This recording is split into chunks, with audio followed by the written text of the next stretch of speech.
네, 안녕하세요. 오늘은 영어권 그리고 중화권 워킹홀리데이 그리고 유학에 대해서 한번 얘기해 보도록 할게요. 저는 예전에 영어권 워킹홀리데이를 전문적으로 하는 유학원에서 일을 했었어요. 근데 학생분들이 생각보다 많이 중국 쪽 유학 혹은 워킹홀리데이에 대해서 물어보더라고요. 아시는 분은 아시겠지만 저는 현재 중국에서 생활을 하고 있고 중국 쪽 유학 경험 혹은 영어권 유학 경험을 모두 갖고 있기 때문에 한번 비교를 해보도록 할게요. 그럼 처음으로 영어권 유학 국가 혹은 중화권 유학 국가를 비교해 보도록 할게요. 영어를 배우러 유학을 가는 국가는 되게 많죠. 호주, 영국, 뉴질랜드, 아일랜드, 캐나다, 왜 몰타라든지 필리핀, 인도, 싱가폴 엄청난 국가들 있죠. 그런데 영어를 모국어로 사용하는 국가는 호주, 뉴질랜드, 영국, 아일랜드, 캐나다 이렇게 5개 나라가 있어요. 그리고 중화권 국가는 크게 3곳으로 볼 수 있을 것 같아요. 중국, 홍콩, 대만. 이렇게 영어권 국가, 중화권 국가였는데 저는 워킹홀리데이를 전문적으로 하니까 워킹홀리데이에 대해서 먼저 말을 해볼게요. 아까 말씀드렸던 5개 국가, 호주, 뉴질랜드, 영국, 아일랜드, 캐나다는 이미 많이 알려진 만큼 워킹홀리데이를 갈 수 있는 국가예요. 워킹홀리데이는 일, 공부, 여행 3가지를 제약 없이 할 수 있는 비자예요. 근데 중화권 국가들을 보면은 워킹홀리데이를 갖고 있는 국가는 대만 그리고 홍콩을 볼 수 있어요.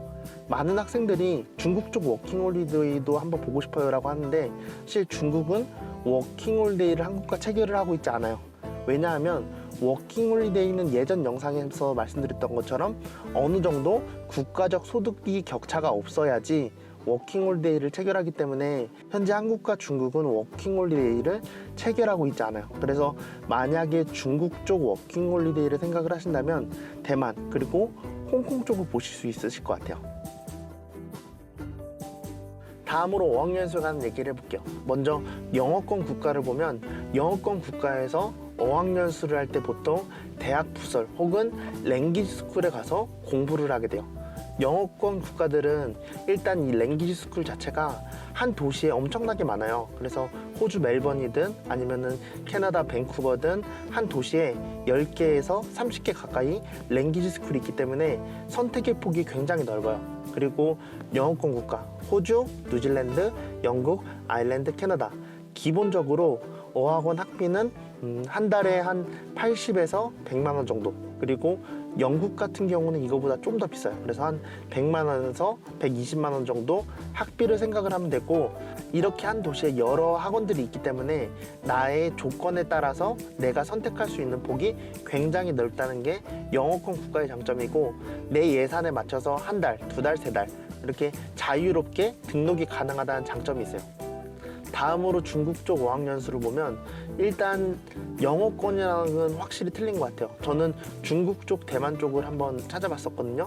근데 여기는 기본적으로 랭귀지 스쿨은 많지는 않은 것 같아요. 그래서 보통 학생들이 어학연수를 등록을 한다면 대학교 부설, 우리가 흔히 외국인들이 한국에서 방송 출연할 때 나는 홍익대학교 어학당을 나왔다, 서울대학교 어학당을 나왔다 라고 하듯이 대학 부설에 있는 어학원에 들어가게 돼요. 그래서 한 학기 단위로 어학연수를 끊게 되거든요. 그래서 3개월, 4개월 단위로 어학연수를 끊는다고 보시면 돼요.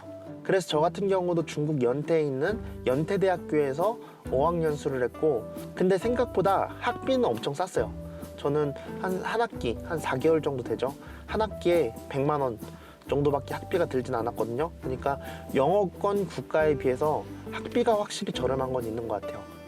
대신에 대학 부설이다 보니까 이 학교와 자매 결혼 맺고 있는 한국 학교, 교환 학생들이 굉장히 많기 때문에 선택을 굉장히 잘해야 될 것 같아요. 저 같은 경우는 중국어를 아예 못했으니까 초급반으로 들어갔는데 저희 반 한 90%가 한국인이었어요. 그러니까 중국어를 할 수 있는 그 환경이 생각보다 그렇게 좋지는 않았던 것 같아요. 영어권 국가들은 내가 학원을 선택을 할 때 국적 비율 이런 거를 선택을 해서 학원이 엄청 많으니까 선택을 할 수 있는데 중국 쪽은 이런 부분은 조금 약한 것 같아요. 다음으로 생활비를 볼게요. 영어권 같은 경우는 한 달 생활비를 보통 한 100에서 120만 원 정도로 생각을 해요. 그러니까 집값이 한 60만 원에서 한 80만 원 정도 나가고 나머지가 이제 생활비겠죠. 근데 중국 쪽은 확실히 생활비가 좀 저렴한 편이긴 해요. 한 30만 원 정도면은 3, 40 정도면은 이제 나가서 뭐 사 먹고 놀고, 그리고 기숙사 같은 경우도 한 학기에 한 100만 원 정도를 생각을 하니까 확실히 영어권보다는 저렴해요. 다음으로 아르바이트를 보면 영어권 같은 경우는 아르바이트가 가능하죠. 워킹홀리데이도 그렇고 학생 비자도 그렇고. 그래서 아르바이트를 하면은 어느 정도 생활비는 다 충당이 가능할 정도로 아르바이트 임금이 높아요. 근데 중화권 쪽은 일단 중국은 학생 비자나 아르바이트가 안 된다는 걸로 알고 있어요. 그리고 아르바이트를 해도 북경이 시급이 한 4,000원 정도, 그리고 조그만 도시들은 한 2,500원 그 정도라고 알고 있어요. 그래서 시급이 굉장히 낮기도 하고, 일단 학생 비자는 아르바이트가 안 된다. 그리고 대만 같은 경우는 시급이 한 6,500원 그 정도로 알고 있어요. 그리고 대만은 워킹홀리데이가 있기 때문에 뭐 아르바이트를 생각을 한다면 대만 그리고 홍콩 쪽을 보면 좋을 것 같아요. 마지막으로 중화권 유학을 생각을 하시는 분들은 홍콩, 대만, 중국 이렇게 세 곳은 중화권으로 묶이기는 하지만 언어적인 부분에서는 중국이랑 대만은 통해요. 근데 쓰는 글씨체가 다르죠. 간체자, 번체자. 그리고 홍콩 언어는 중국, 대만 사람들이 들어도 이해를 못해요. 대신에 홍콩은 영어를 쓸 수 있다는 장점이 있죠.